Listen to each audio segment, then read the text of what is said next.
So what we don't want to do is create a roulette wheel at graduation. You know how that is? It depends on which instructor you get. It depends on what kind of courses. You take it the internet, you take it at night, you take it during the day, you take it in the fall when they happily implement a new system and it didn't work well. Well, we don't need that. We need as much consistency across the board as we can get. Chronicle of Higher Education calls this positive restlessness. And it's actually defined as a willingness to continuously improve. Is that not the number one thing SAC says? Hey, you got to show continuous improvement. That's what you got. Number one, you got to show continuous improvement. So we're not talking about anything a whole lot different. We're back to, again, we're talking about with a whole lot more focus and passion. Now, it goes by a bunch of other names, but that's why the mandate is doing nothing is simply not an option. Let's simplify this. Let's say you had, I got a problem in the classroom. Matter of fact, I'll go back to when we first started this process years ago in the science division. We had a faculty meeting, and we were just going over student problems. We said, well, let's just talk about some student problems. I was on the board writing. Attendance, I remember, was number one. Okay, attendance. Number two, I think it was writing. Writing. And then we went on down the list. We got about 8 or 10 on the list, and then we stopped and went back. And we said, okay, let's go back to the first one. What's anybody doing about attendance? Dead silence. Well, what about writing? Anybody do anything about writing? Dead silence. Immediately, we knew the problem. We knew what the problems were. We just didn't see it as our job to address them. So we started coming up with strategies. And we'll talk about some of those strategies in a minute. So doing nothing's not an option. If you say, well, I've got a problem in the classroom, first question you're going to get is what you doing about it. Not what your dean doing about it, what your president doing about it, what's the state doing, what are you doing about it? Your students, your content, your class, what are you doing about it? You won't solve the problem. We just want to make improvements in the problem. And you say, well, I tried so-and-so and so-and-so. Next question is going to be, how did it work for you? Well, it didn't work too good. Well, what you doing about it? You see how the cycle goes? And when you get folks answering them questions themselves, that's when you built a true leadership mentality throughout the organization.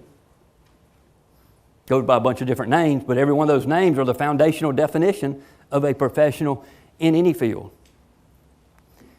So that's why our initiative is very simple. It's just I can. Improvement, constant, and never ending.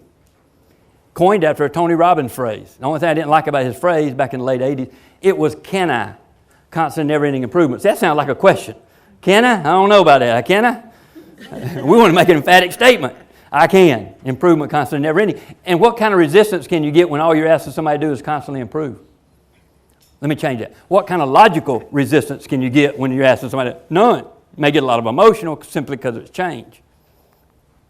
But that's in every area associated with student learning. Now what that means is we have to have a paradigm change. And we're not talking about something. There's faculty all across the country that are already on board with this. But the change is we have to start evaluating based on learning and results. Same thing SAC says. You got to show us some student learning outcomes. You have to show us that they're attaining these competencies.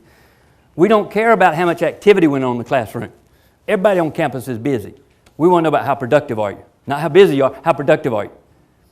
Because you know what it was, old school. If you go back to the old paradigm, and we're questioning, why you only had a 15% success rate in your class? What's going on? Well, it's not my fault. Look at these PowerPoints. I gave him his PowerPoints. I gave him his handout. I gave him his video. I did all this stuff. I did my job. I covered the content.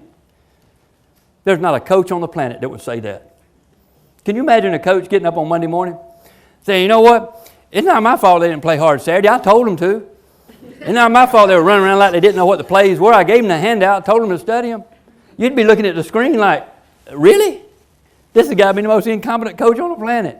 Why won't anybody pay a dime to hire this guy? And it's sad that we hear that so much in education. Not my fault. I told them what to do. You know, telling's not teaching. We're talking about a level of teaching that's well beyond telling.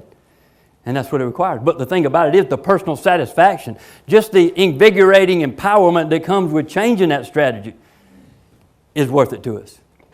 Because this is especially true for professional development activities.